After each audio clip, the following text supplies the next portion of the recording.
আপনার শিশু কি সবসময় দৌড়ে বেড়ায় নাকি চুপচাপ বসে থাকে? যদি দুটি মাত্রাতিরিক্ত হয় তবে বিশেষ মনোযোগের প্রয়োজন। তবে চলুন আজকে জেনে নিই কিভাবে এটা সমাধান করতে পারবেন। হাইপার অ্যাক্টিভ শিশু হচ্ছে অতিমাত্রায় সক্রিয়। এদের কিছু লক্ষণ আছে যেগুলো লক্ষণ দেখলে আপনি বুঝতে পারবেন যে আপনার বাচ্চার মধ্যে হাইপার অ্যাক্টিভিটি আছে কিনা।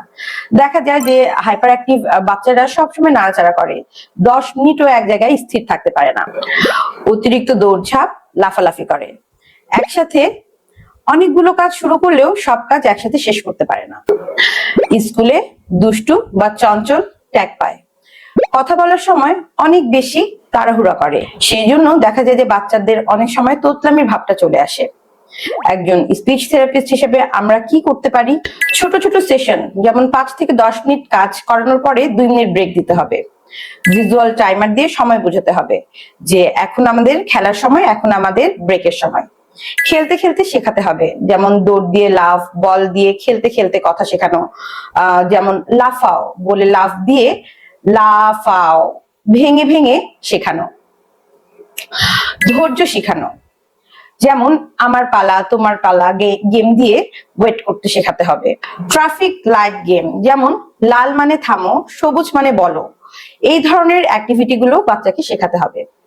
ভিজুয়াল সাপোর্ট দিয়ে আজকের কাজগুলোর তালিকা, যেটাকে আমরা ভিজুয়াল স্কেজুয়াল বলি, তাহলে দেখা যাবে যে বাচ্চারা অনেক বেশি আগ্রহ প্রকাশ পাবে থেরাপিতে।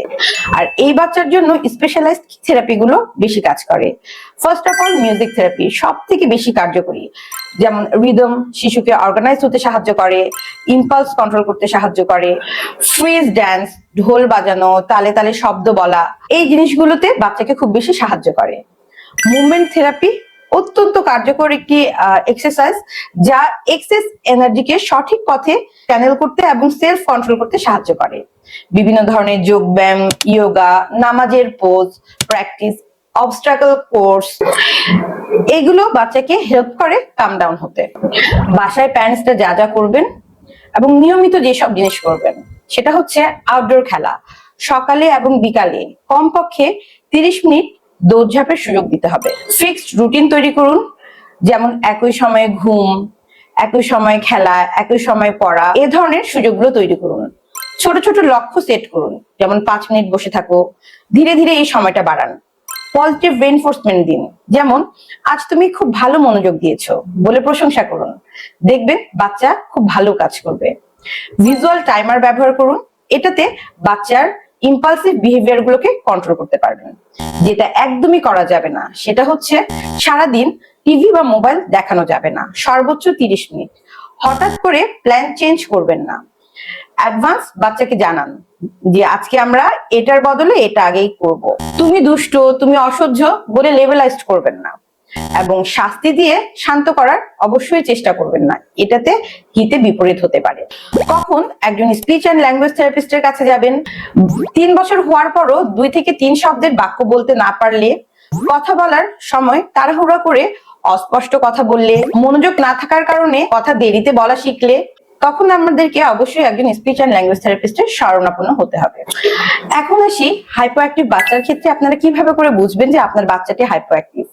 চলুন জেনে নেই কিছু লক্ষণ। যেমন বাচ্চা সবসময় ক্লান্ত বা অলস্য লাগে, খেলাধুলা বা পড়াশোনায় আগ্রহ খুবই কম থাকে, ধীরে কাজ করে, শাই ফিল করে বা উইথড্রল একটা মনোভাব তৈরি হয়, কথা বলার সময় সবসময় একই সুরে মনোটোন ভয়েসে কথা বলতে থাকে, প্রশ্ন করলেও দেরিতে বা একদম খুবই কম উত্তর দেয়। যখন দেখবেন বাচ্চার মধ্যে এই ধরনের অ্যাক্টিভিটিস গুলো আছে, তখন বুঝতে হবে বাচ্চার মধ্যে হাইপার অ্যাক্টিভ বিহেভিয়ার গুলো প্রেজেন্ট। একজন স্পিচ অ্যান্ড ল্যাঙ্গুয়েজ থেরাপিস্ট হিসেবে আমরা কি ধরনের কাজ করে থাকি? আমরা যেসব কাজ করে থাকি অবশ্যই ফান এবং এনার্জেটিক অ্যাপ্রোচে কাজ করতে হবে, যেমন পাপেট বা সিলি ভয়েস, অ্যাকশন সং দিয়ে উৎসাহ জাগাতে হবে। খেলতে খেলতে কথা, যেমন বাবলস ফোলানো, বেলুন নিয়ে খেলা, ট্রেজার হান্ট করতে করতে শব্দ শেখানো, পুরস্কার দিয়ে মোটিভেট করা, প্রতিবার কথা বললেই একটা স্টিকার বা প্রাইজ পাবে, বা বলতে হবে যে তুমি দারুণ করেছো, দারুণ বলেছো, ক্ল্যাপিং দিয়ে তাকে আরো বেশি অ্যাক্টিভ করতে হবে। নাড়াচাড়ার সাথে কথা বলতে হবে, যেমন হাঁটতে হাঁটতে, লাফাতে লাফাতে শব্দ বলা, যেমন বল থ্রো করা, সেন্টেন্স প্র্যাকটিস করা। এই ক্ষেত্রে যেসব বাচ্চাদের হাইপো অ্যাক্টিভ বিহেভিয়ার গুলো থাকে তাদের ক্ষেত্রে স্পেশালাইজড কিছু থেরাপি অ্যাপ্রোচ আছে যেগুলো খুব ভালো কাজ করে।